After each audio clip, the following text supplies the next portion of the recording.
Hey Moon lovers, welcome to All Things Moon, Lunar Wisdom for Everyday Life. I'm Kelly Jones and I'm really excited to be sharing 30 plus years of teaching and guiding spiritual well-being. I figured I must have some wisdom to share with you all by now. As a Moonologer, Astrala Yoga guide, and an astrologer in training, I'll be sharing all the things that save me from this crazy world we find ourselves in, and hope that in some way I can serve you in your life too.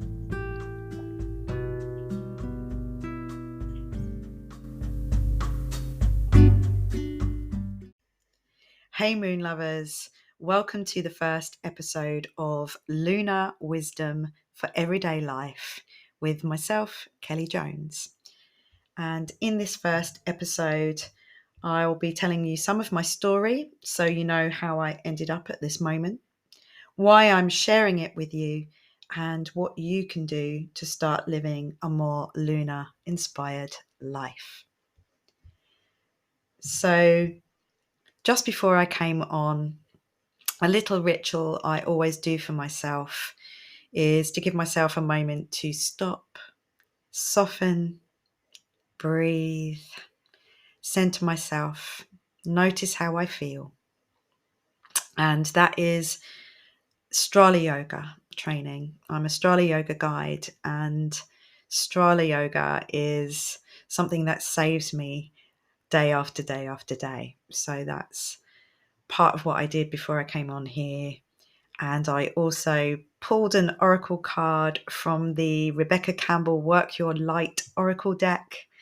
I figured that coming on here and sharing my wisdom with you means that I am working my light. So that's why I picked that deck. And inside the box, it says, "You are the oracle." And we are all our own oracle. And the card that came out was Warrior Woman. If you weren't afraid, what would you do? Which is so appropriate. So appropriate. Because if I wasn't afraid, I'd be recording podcasts. I would have been recording podcasts for years. I would have a YouTube channel. But I have put that off and taken the time to understand myself instead of beating myself up. Is why do I put these things off? What is it that's in my own way? So learning to get out of my own way. And my study of astrology, I'm an astrologer in training at the moment. I'm training with Night Light Astrology with Adam Ellenbass. I'm kind of partway through the training, feeling a little overwhelmed with everything that we need to know. We're just starting to read charts, just so we get into the real exciting stuff now. And I'm also a moonologer. I trained with Yasmin Boland, so I can do a year's moonology reading for you. But all of these things essentially, ultimately, have helped me to get to know myself and understand myself better as to why I do things, why I don't do things, why I can do things at certain times and not at others. So we're in Sagittarius season right now, and I am a Sagittarius rising. So it's a really good time for me to step out into an adventure, because Sagittarius is like to try new things. They love philosophy. They love the big picture of life. And I am a big picture person. I like to join the dots together and then alchemize the story into something that feels better. So that's really bringing all of the things that I love to do into one thing. And the biggest thing for me has been using the moon, learning about the moon and all the lunar cycles and how that reflects in my life, in the world that we see around us, for the collective. So a few years ago, I started to hold moon ceremonies in person. There were just a few of us in a circle in a little yoga studio. And then we went into lockdown and stuff. So I started holding them online. And I committed to holding a moon ceremony online every new moon and every full moon that it was possible for me to do that. And I have upheld that commitment. And it really, really has, as time has gone on, those who come regularly will agree with me that as it gets to that moon and all the research that I'm doing for what's likely to be happening around that time is already playing out and already showing itself in the collective outside in the world, but also in my own world, in our inner worlds. So where did it all start? Who am I? Who is Kelly? So as a little girl, I was very sensitive to atmospheres and energies, but we didn't understand all of that then. I didn't know about that then. My mum and dad didn't know about that. My mum was forever trying to find somewhere where she could leave me without me screaming the place down and wanting to run and hide behind my mum. And eventually she took me to a dance class, to a ballet class, and stood outside waiting for the screams, and they never came. And that was where my journey through dance and self-expression came.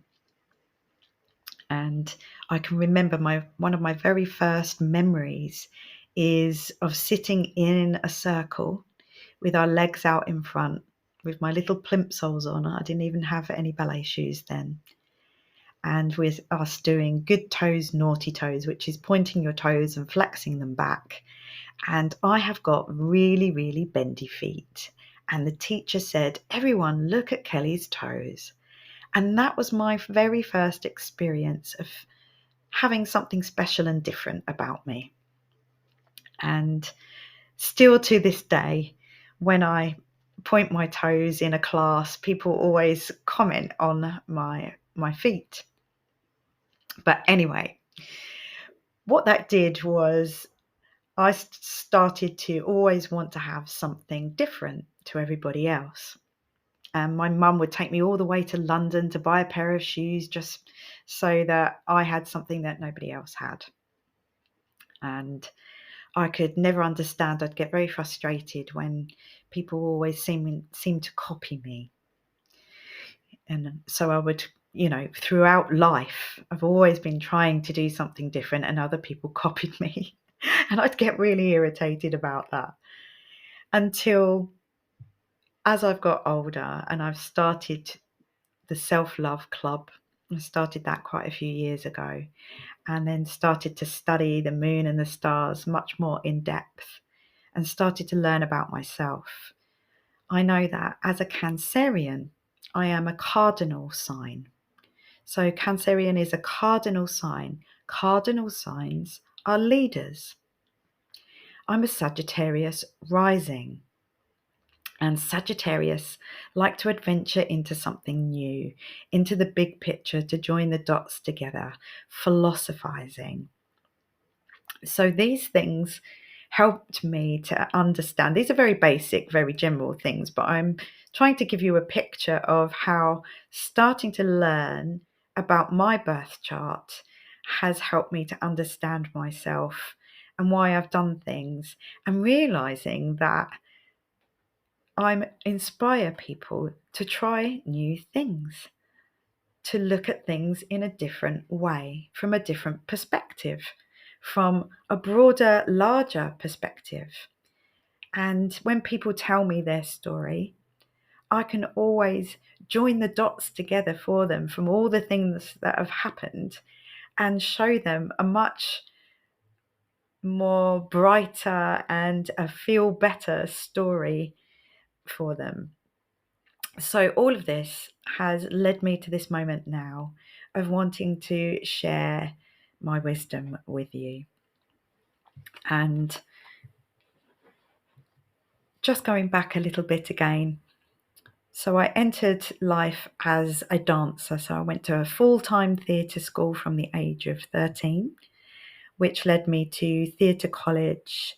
And that was my dream, was to be on stage and to be like Fame, the series that changed my life. When I watched that, I now know that it is possible to manifest something if you want it enough.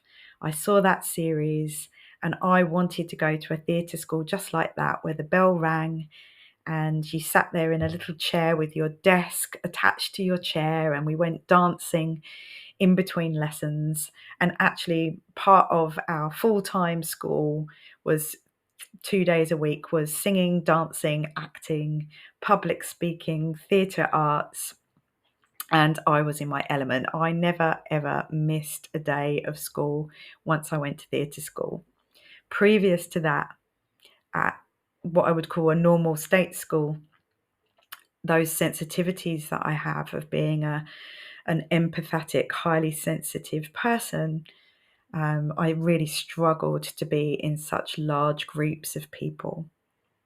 So going to a smaller private school, doing what I loved to do, really changed my life. And that is one part of my life I would never change, except maybe if I could do it all again, I would start at that school younger.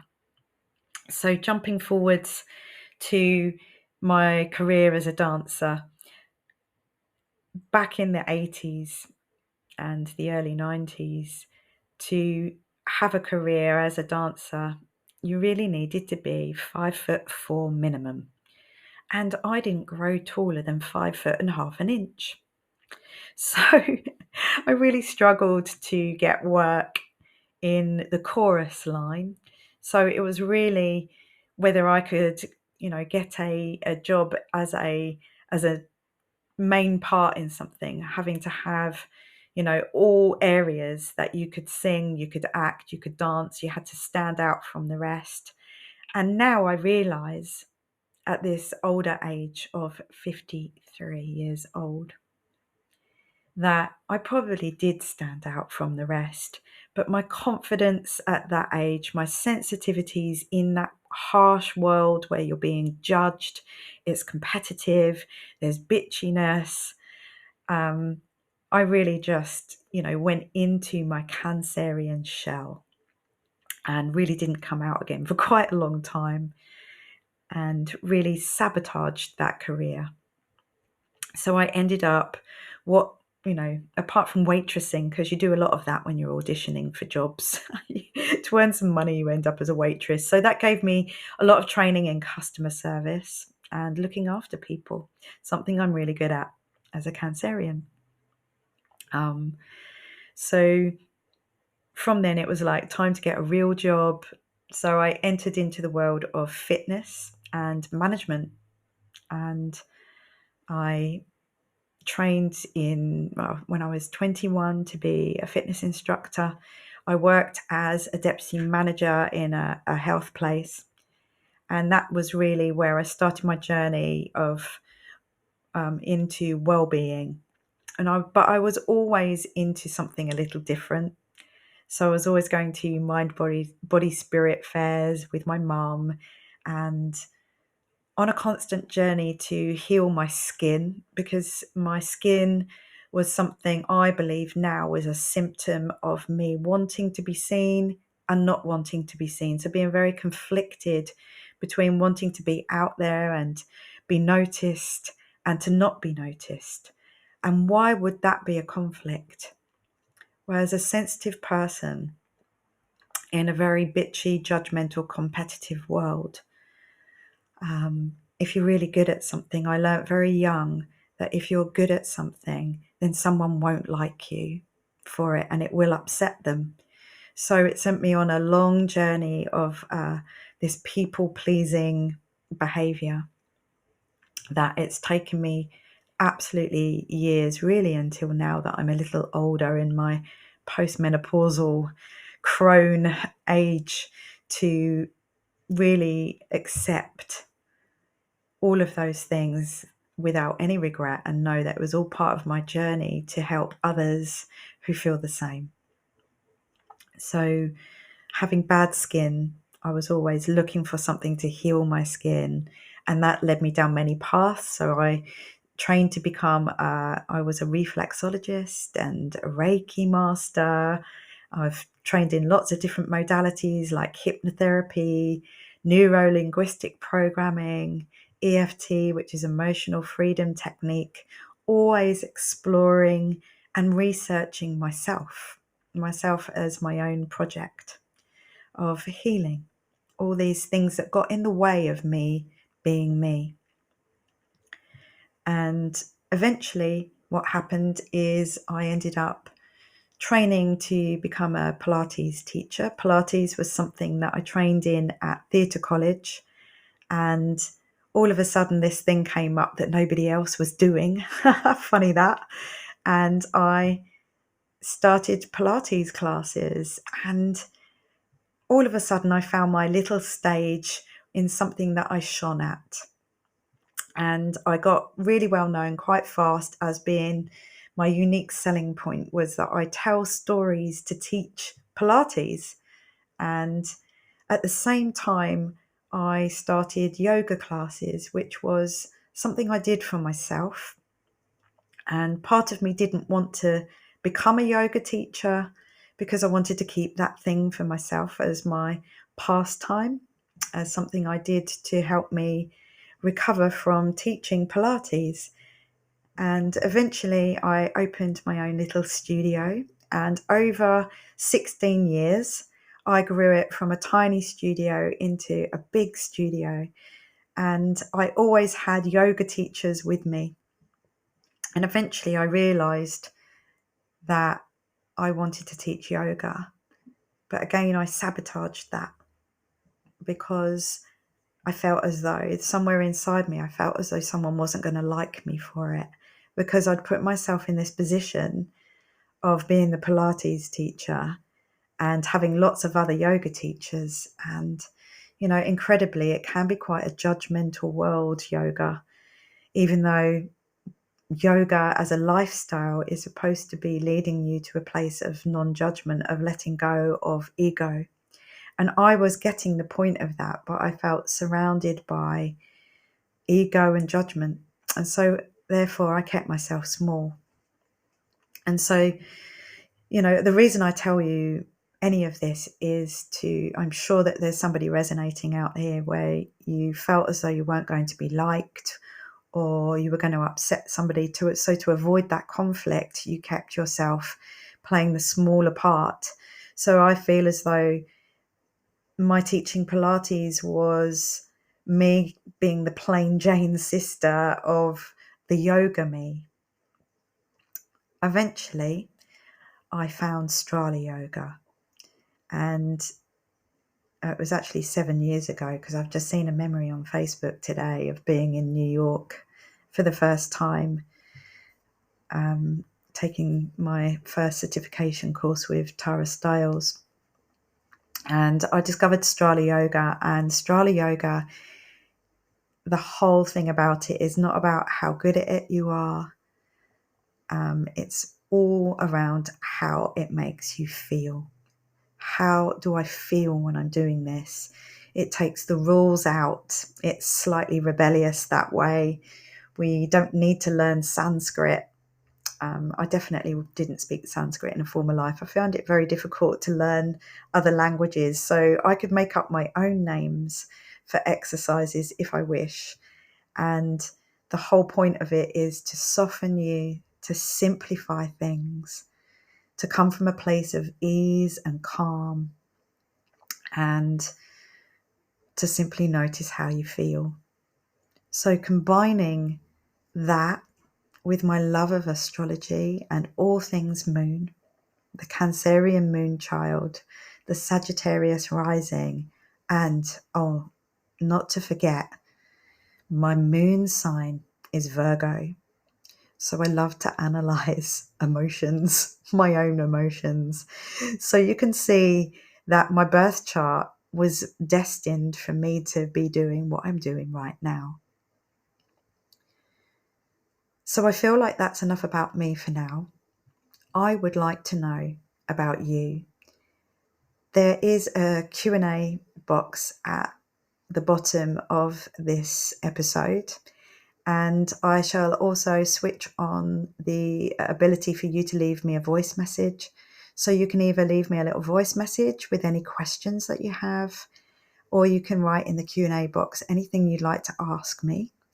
So my next episode is going to be an Ask Kelly episode of anything that you might want to know about me or about the moon and how it could possibly help you in your life. I hold online moon ceremonies every 2 weeks, every new moon, every full moon.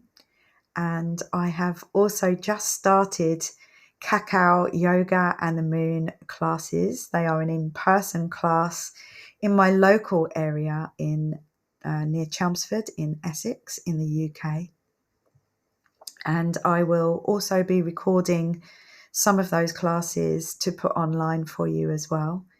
So whatever it is that you're interested in, whether it be doing some Strala yoga that helps you to notice how you feel, learning about the cycles of the moon to help you get to know yourself better and help you to organize your life.